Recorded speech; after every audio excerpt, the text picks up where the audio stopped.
Hello friends, welcome to my YouTube channel. ನಾನಿವತ್ತು ಕಡಲೆಬೇಳೆ ಮಸಾಲ ಚಪಾತಿ ಹೇಗೆ ಮಾಡೋದಂತ ಹೇಳ್ಬಿಟ್ಟು ತೋರಿಸ್ಕೊಡ್ತಿದ್ದೇನೆ. ಅದಕ್ಕೆ ನಾನು 1 ಕಪ್ಪಿನಷ್ಟಿಲ್ಲಿ ಕಡಲೆಬೇಳೆಯನ್ನು ತಗೊಂಡಿದ್ದೇನೆ. ಇದನ್ನು ನಾನು 3-4 ಗಂಟೆ ಕಾಲ ನೀರಿನಲ್ಲಿ ನೆನೆಸಿಟ್ಟಿದ್ದೇನೆ. ಇದನ್ನು ನಾನೀಗ ಮಿಕ್ಸಿ ಜಾರಿಗೆ ಹಾಕಿಬಿಟ್ಟು ನುಣ್ಣಗೆ ರುಬ್ತೇನೆ. ಸ್ವಲ್ಪ ನೀರು ಹಾಕಬೇಕು, ನೀರು ಜಾಸ್ತಿ ಹಾಕಬಾರ್ದು.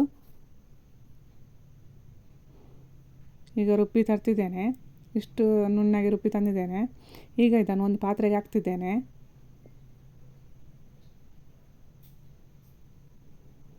ಇದಕ್ಕೆ ನಾನು ಅರ್ಧ ಸ್ಪೂನ್ ಜೀರಿಗೆ, ಅರ್ಧ ಸ್ಪೂನ್ ಓಂಕಾಳು, ಸ್ವಲ್ಪ ಉಪ್ಪು, ಅರಿಶಿನ ಪುಡಿ ಮತ್ತು ಗರಂ ಮಸಾಲ ಪುಡಿ ಮತ್ತು ಅಚ್ಚ ಖಾರದ ಪುಡಿ ಮತ್ತು ಸ್ವಲ್ಪ ಹಸಿಮೆಣಸಿನ್ಕಾಯಿ, ಸ್ವಲ್ಪ ಈರುಳ್ಳಿ, ಸ್ವಲ್ಪ ಕೊತ್ತಂಬರಿ ಸೊಪ್ಪು, ಸ್ವಲ್ಪ ಕ್ಯಾರೆಟ್ ತುರಿದದ್ದು ಹಾಕ್ತಿದ್ದೇನೆ. ಮತ್ತು 1.5 ಕಪ್ಪಿನಷ್ಟು ಗೋಧಿ ಹಿಟ್ಟನ್ನು ತಗೊಳ್ತಿದ್ದೇನೆ. ಮತ್ತು ಇದನ್ನು ಚೆನ್ನಾಗಿ ಮಿಕ್ಸ್ ಮಾಡಬೇಕೀಗ.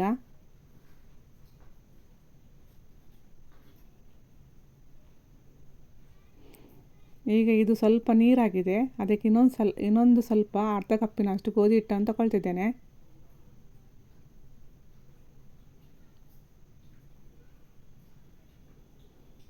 ಈಗ ಇದು ಅದಕ್ಕೆ ಬಂದಿದೆ. ಈಗ ಸ್ವಲ್ಪ ತುಪ್ಪ ಹಾಕ್ತಿದ್ದೇನೆ.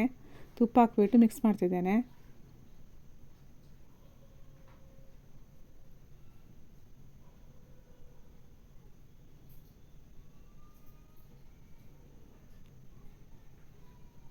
ನೋಡಿ, ಈಗ ಚೆನ್ನಾಗಿ ಬಂದಿದೆ. ಇದನ್ನು ನಾನೀಗ 5 ನಿಮಿಷ ಮುಚ್ಚಳ ಮುಚ್ಚಿ ಇಡ್ತೇನೆ. ಈಗ 5 ನಿಮಿಷ ಆಗಿದೆ. ಇದನ್ನೀಗ ಉಂಡೆ ಮಾಡಬೇಕು.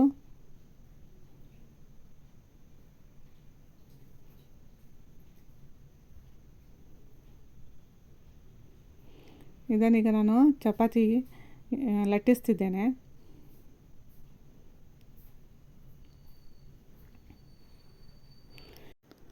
ಇದು ಮಕ್ಕಳಿಗೆ ಬೆಳಗಿನ ತಿಂಡಿಗೆ, ಟಿಫಿನ್ ಬಾಕ್ಸಿಗೆ ಎಲ್ಲ ಮಾಡಿ ಕೊಡ್ಬೋದು. ತುಂಬ ಟೇಸ್ಟಾಗಿರುತ್ತೆ ಇದು. ಈಗ ಇದನ್ನು ತೆಳ್ಳಗೆ ಲಟ್ಟಿಸಬೇಕು. ಈಗ ನೋಡಿ, ನಾನಿಷ್ಟು ತೆಳ್ಳಗೆ ಲಟ್ಟಿಸಿದ್ದೇನೆ. ಈಗ ನಾನು ಒಂದು ಕಾವಲಿಯನ್ನು ಬಿಸಿಗಿಟ್ಟಿದ್ದೇನೆ, ಅದರ ಮೇಲೆ ಹಾಕ್ತಿದ್ದೇನೆ. ಈಗ ನೋಡಿ, ಎರಡೂ ಸೈಡ್ ಸಹ ಚಪಾತಿ ಬೇಯಿಸಬೇಕು. ಈ ರೀತಿ ಕಲರ್ ಚೇಂಜ್ ಆದಾಗ ಇದರ ಮೇಲೆ ಸ್ವಲ್ಪ ತುಪ್ಪ ಸವರ್ತಿದ್ದೇನೆ.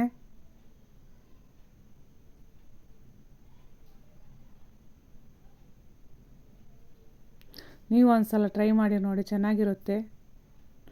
ಕಲರು ಎಷ್ಟು ಚೆನ್ನಾಗಿ ಬರುತ್ತೆ ನೋಡಿ, ಯೆಲ್ಲೋ ಕಲರ್ ಎಷ್ಟು ಚೆನ್ನಾಗಿ ಬಂದಿದೆ ಕಡಲೆಬೇಳೆಯದ್ದು.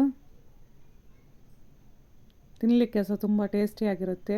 ಮೊಸರು ಜೊತೆಗೆಲ್ಲ ತಿನ್ಬೋದು ಇದನ್ನು, ಚೆನ್ನಾಗಿರುತ್ತೆ.